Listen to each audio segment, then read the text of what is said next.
Hello दोस्तों, मैं अमोद कुमार आप सभी को स्टडी टू लाइफ में आप सभी को स्वागत करता हूं। तो दोस्तों, आशा करते हैं आप लोग अच्छे होंगे, स्वस्थ होंगे और पढ़ते होंगे। तो दोस्तों, आज मैं आप लोग के बीच एक न्यू टॉपिक के साथ आया हूं। इसमें पढ़ने वाले आज हम सभी एक दिवसीय प्रतियोगी परीक्षाओं के लिए उपयोगी जीके के 1000 प्रश्न। तो दोस्तों, ये प्रश्न जो है उत्कर्ष क्लासेस के द्वारा तैयार किया गया है। इसमें हम व्याख्या के साथ पढ़ेंगे महत्वपूर्ण 1000 प्रश्न।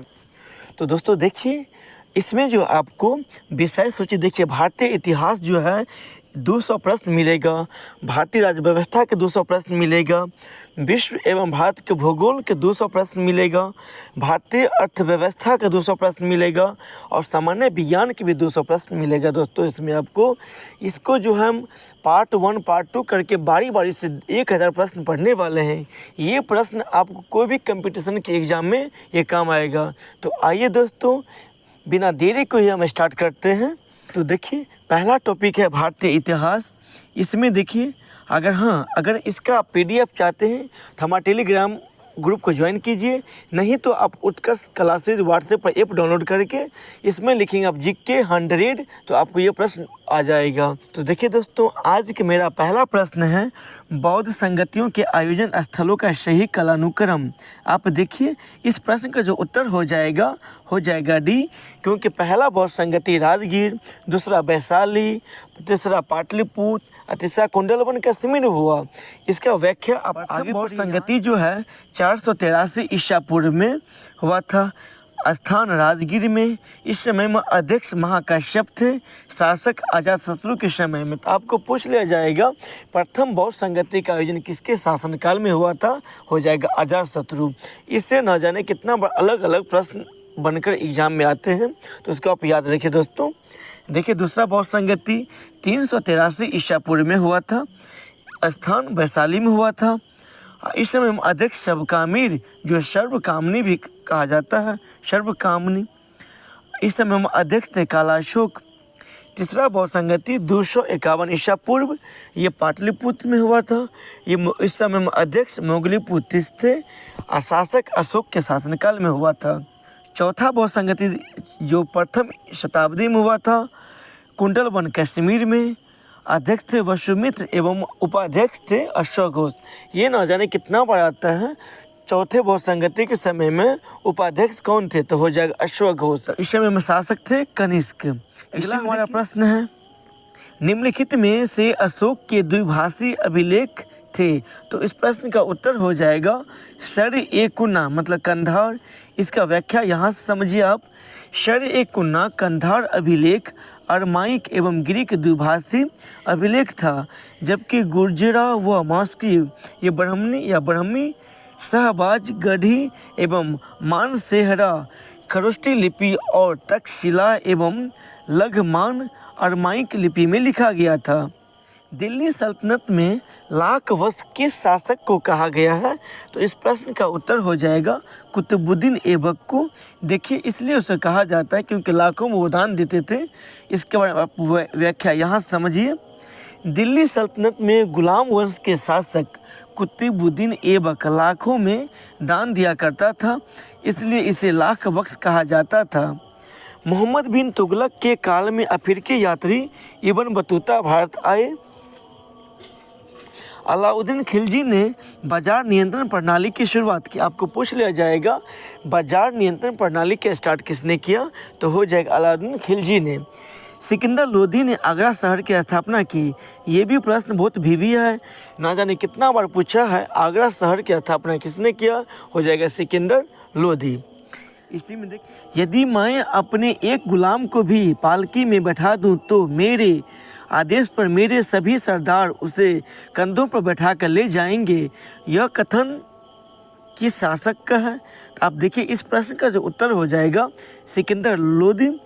इसी के बारे में उसका व्याख्या आप यहाँ से पढ़िए। उपयुक्त कथन दिल्ली सल्तनत के शासक सिकंदर लोदी का है। बलबन ने रक्त एवं लौह की नीति अपनाई। ये प्रश्न BPSC में पूछा गया था। रक्त एवं लौह की नीति किसने अपनाया था, हो जाएगा बलबन। खिजर खान ने सैयद वंश की स्थापना की थी, ये भी पूछता है। सैयद वंश की स्थापना किसने किया? हो जाएगा खिज्र खान। इसी में हमारा अगला प्रश्न है, गांधी जी के आंदोलनों को नीचे दिए गए वर्षों के साथ सम्मिलित कीजिए। चंपारण सत्याग्रह 1917 में हुआ था, वही खेड़ा सत्याग्रह जो 1918 ईस्वी में, सविनय अवज्ञा आंदोलन जो है 1930 ईस्वी में, और भारत छोड़ो आंदोलन जो है 1942 ईस्वी में स्टार्ट किया था। तो इस प्रकार इस प्रश्न का उत्तर हो जाएगा सी। इसके बारे में आप व्याख्या यहाँ से समझिए।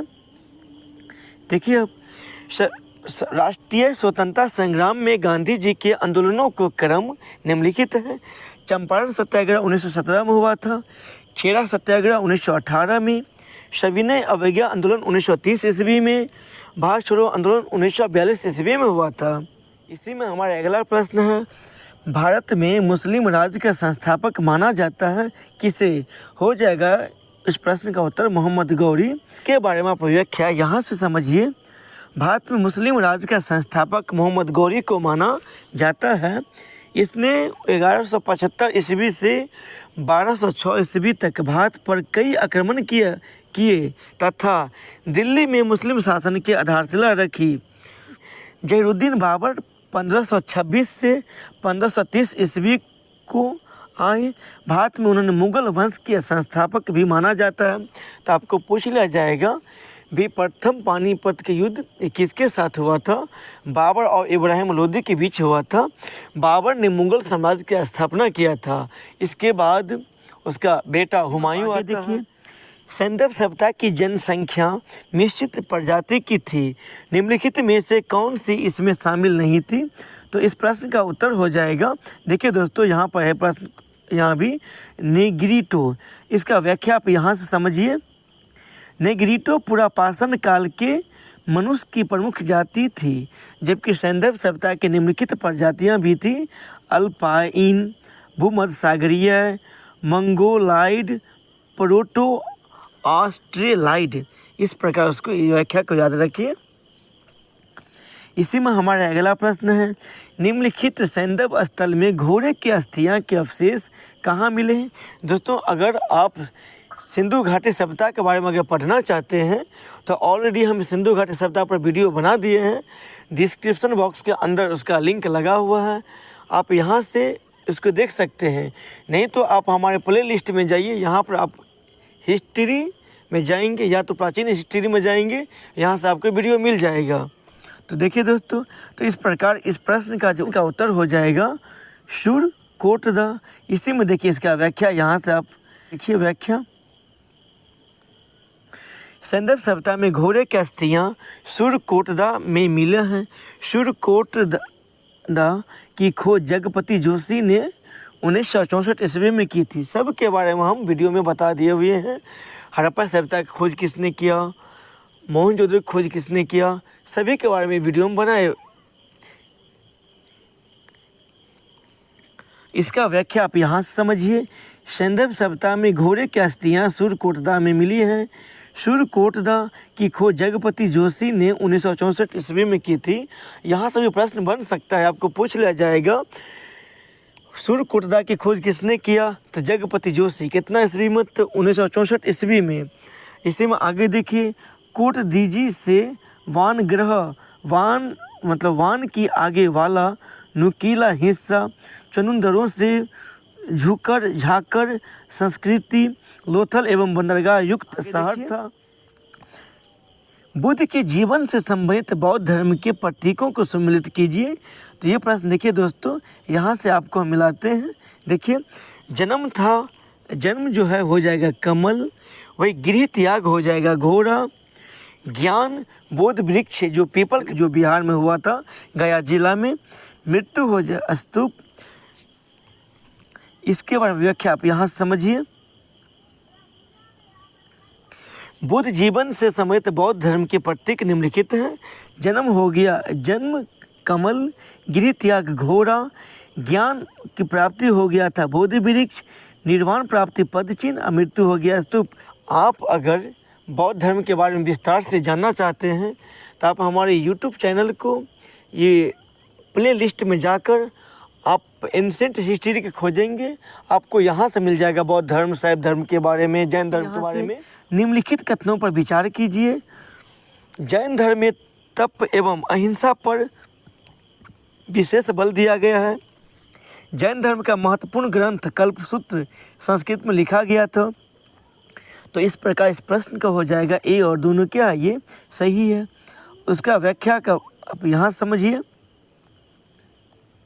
जैन धर्म में तप यानी शरीर को कष्ट देकर संलेखना पद्धति से प्राण त्यागना एवं अहिंसा अर्थात हत्या न करना पर बल दिया है। इसमें कृषि एवं युद्ध में भाग लेने पर प्रतिबंध लगाया गया है। जैन धर्म का महत्वपूर्ण ग्रंथ कल्पसूत्र लिखा गया है। वही भगवती सूत्र बौद्ध धर्म का महत्वपूर्ण ग्रंथ है। इसी में देखिए आप आगे, गुप्त वंश के किस शासक ने सर्वप्रथम महाराजाधिराज की उपाधि धारण की? तो हो जाएगा चंद्रगुप्त प्रथम। इसके बाद व्याख्या आप यहाँ समझिए। गुप्त शासक चंद्रगुप्त प्रथम ने महाराजाधिराज की उपाधि धारण की थी। श्रीगुप्त गुप्त वंश के संस्थापक थे। समुद्रगुप्त को भारत का नेपोलियन भी कहा जाता है। ये भी प्रश्न बहुत भीविया है। हाँ दोस्तों, अगर आप हमारे YouTube चैनल को सब्सक्राइब नहीं किए हैं तो सब्सक्राइब कर लीजिए और वीडियो को अंत तक देखिए। इसी में देखिए, चंद्रगुप्त द्वितीय विक्रमादित्य ने परम भागवत की उपाधि धारण की थी। इस प्रश्न है, सती प्रथा का सर्वप्रथम कलांकित स्मारक किस स्थान पर मिला है? तो हो जाएगा एरन अभिलेख से। इसका देखिए व्याख्या आप यहाँ समझिए। भानुगुप्त के एरन अभिलेख में 510 ईस्वी उसके सामंत गोपराज का उल्लेख मिलता है, जो हुनों के साथ युद्ध में मारा गया और उसकी पत्नी सती हो गई थी। सती प्रथा का प्रचलन का यह प्रथम अभिलेखीय प्रमाण है जो एरन से प्राप्त हुआ। आपको पूछ लिया जाएगा सती प्रथा का जो है बारे में किस अभिलेख से प्राप्त हुआ? तो हो जाएगा भानुगुप्त के एरन अभिलेख से। इसका आप याद रखें। इसी में हमारा 13वां नंबर प्रश्न देखिए, कुतुबुद्दीन ऐबक 1210 ईस्वी में मृत्यु के पश्चात कौन उसका तत्कालीन उत्तराधिकारी बना? तो हो जाएगा उसका उत्तर आराम शाह। इसी में देखिए इसके बारे में व्याख्या आप यहाँ से, कुतुबुद्दीन ऐबक की 1210 ईस्वी में मृत्यु के पश्चात आराम शाह तत्कालिक उत्तराधिकारी बना था, जिसका कुछ तुर्क मालिकों व अमीरों ने विरोध किया और स्वतंत्र होने की घोषणा कर दी। बलबन ने रक्त एवं लौह की नीति अपनाई। बहुत भीविया है, उसको याद रखिए आप। इल्तुतमिश ने तुर्कान ए चहलगानी या 40 अमीरों का समूह की शुरुआत की थी। आपको पूछ लिया जाएगा किसने तुर्कान ए चहलगानी या 40 अमीरों का समूह बनाया था? हो जाएगा इल्तुतमिश ने। इसी में हमारा नेक्स्ट प्रश्न है, किसकी देखभाल का उत्तरदायित्व दीवान ए खालसा के पास था? तो हमारा उत्तर हो जाएगा राज्य के सीधे नियंत्रण वाली भूमि। इसी में आप आगे यहाँ से समझिए। इसका व्याख्या यहाँ से पढ़िए। मुगल काल में खालसा भूमि केंद्रीय सरकार के सीधे नियंत्रण में थी और जिसका लगान सीधे राजकोष में जमा होता था। दीवान ए खालसा का उत्तरदायित्व राज्य के सीधे नियंत्रण वाली भूमि से था। इसी में हमारा अगला प्रश्न है, अपनी किस विजय के स्मरण स्वरूप अकबर ने फतेहपुर सीकरी में बुलंद दरवाज़ा बनवाया था? तो उत्तर हो जाएगा यहाँ पे गुजरात विजय के उपलक्ष्य में। इसका व्याख्या यहाँ से पढ़े आप समझिए। अकबर ने अपनी गुजरात विजय 1572 ईस्वी तथा 1601 ईस्वी में असीरगढ़ की विजय के बाद 1602 ईस्वी में राजधानी फतेहपुर सीकरी में बुलंद दरवाज़ा बनवाया था। हमारा अगला प्रश्न है, शिवाजी के प्रशासन के अंतर्गत शर-ए-नौबत का क्या था? उत्तर हो जाएगा हमारा पैदल सेना अधिकारी को शर-ए-नौबत कहा जाता था। इसका व्याख्या यहाँ समझिए आप। शिवाजी की सेना के 3 महत्वपूर्ण अंग थे। पागा राजकीय घुड़सवार था।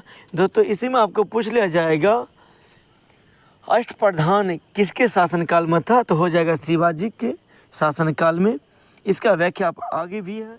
सिलेदार ये स्वतंत्र सैनिक थे जो अपना अस्त्र शस्त्र स्वयं रखते थे। इसी में देखिए आगे पैदल सेना का भी शिवाजी के सैन्य व्यवस्था में महत्वपूर्ण स्थान था। हमारा जो अगला प्रश्न है, प्रश्न नंबर 17, निम्नलिखित में कथनों में से सत्य कथन का चयन कीजिए। देखिए आप यहाँ से, जातक ग्रंथ में बुद्ध के पूर्व जन्मों का काल्पनिक कथाएं हैं, यहाँ पर ये सही है। नागसेन द्वारा रचित मिलिंद पन्नो पाली भाषा का ग्रंथ है, ये भी सही है। इस प्रकार इसका उत्तर हो जाएगा ए और 1 और 2 दोनों। इसका व्याख्या से आप यहाँ समझिए, जातक ग्रंथों में बौद्ध के पूर्व जन्मों की काल्पनिक कथाएं हैं। जातक ग्रंथों की रचना ईसा पूर्व पहली शताब्दी में आरंभ हो चुकी थी, जिसका स्पष्ट प्रमाण भरहुत और सांची के स्तूप की वेष्टनी पर उत्कीर्ण दृश्यों से स्पष्ट है। जातक ग्रंथ गद्य एवं पद दोनों में लिखे गए हैं। नागसेन द्वारा रचित मिलिंद पन्नो पाली भाषा का ग्रंथ है। आप ध्यान रखिएगा, पूछ लिया जाएगा मिलिंद पन्नो के लेखक कौन है, तो हो जाएगा नागसेन। एक पाली भाषा में लिखा गया ग्रंथ है। इसमें यूनानी राजा मिनांडर और बौद्ध भिक्षु नागसेन का दार्शनिक वार्तालाप इसमें वर्णन है। इसी में हमारा अगला प्रश्न है, सिंधु घाटी सभ्यता में अग्नि पूजा किस स्थान पर खोजी गई, तो हमारा उत्तर हो जाएगा कालीबंगा से। इसका व्याख्या आप यहाँ से समझिए, सिंधु घाटी सभ्यता में अग्नि देविका के साक्ष्य कालीबंगा से खोजी गई। अग्नि वेदिका से सिद्ध होते हैं। कालीबंगा की खोज 1953 ईस्वी में अमलानंद घोष ने की थी। सुरकोटदा के नगर गाढ़ी और आवासीय क्षेत्र में विभाजित हैं। आलमगीरपुर सैंधव सभ्यता का सबसे पूर्वी स्थल जो उत्तर प्रदेश में हिंडन नदी के किनारे था।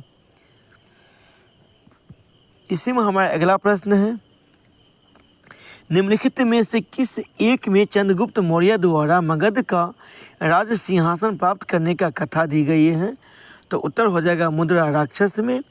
इसके बारे में आप यहाँ समझिए, अखंड भारत के प्रथम सम्राट चंद्रगुप्त मौर्य द्वारा मगध का राज सिंहासन प्राप्ति की कथा विशाख दत्त द्वारा लिखा गया मुद्रा राक्षस में दी गई है। बिरहक कथा के लेखक क्षेमेंद्र हैं। वार्षवदत्ता के लेखक गुप्तकालीन प्रसिद्ध पदकार सुबंधु हैं। गाथा सप्तशती के लेखक शातवाहन शासक हाल हैं। इसी में देखिए हमारा अगला प्रश्न है, सुभाष चंद्र बोस को राष्ट्र नायक किसने कहा था, तो उत्तर हो जाएगा रविन्द्रनाथ टैगोर ने कहा था। इसका व्याख्या आप यहाँ से देखिए, रविन्द्रनाथ टैगोर ने सुभाष चंद्र बोस को राष्ट्र नायक तथा गांधी जी ने बोस को देशभक्तों के देशभक्त कहा। इसी में देखिए, जवाहरलाल नेहरू ने बोस को भारतीय देशभक्ति की ज्वलंत तलवार कहा था। सुभाष चंद्र बोस काबुल से ओरलैंडो मसोट्टा नामक इटालियन नामक से पासपोर्ट लेकर रूस गए थे। उन्होंने मलेशिया में आह्वान करते हुए कहा, तुम मुझे खून दो मैं तुम्हें आज़ादी दूंगी। तो ये भी प्रश्न न जाने कितना बार आता है। सुभाष चंद्र बोस ने कहाँ से कहा तुम मुझे खून दो मैं तुम्हें आज़ादी दूंगी, तो हो जाएगा ये मलेशिया से कहा था। तो दोस्तों आज का प्रश्न हम यहीं पर समाप्त करते हैं। अगला इससे आगे जो है पार्ट 2 में होगा, बन जाएगा तो डिस्क्रिप्शन बॉक्स के अंदर हम लिंक लगा देंगे। धन्यवाद दोस्तों।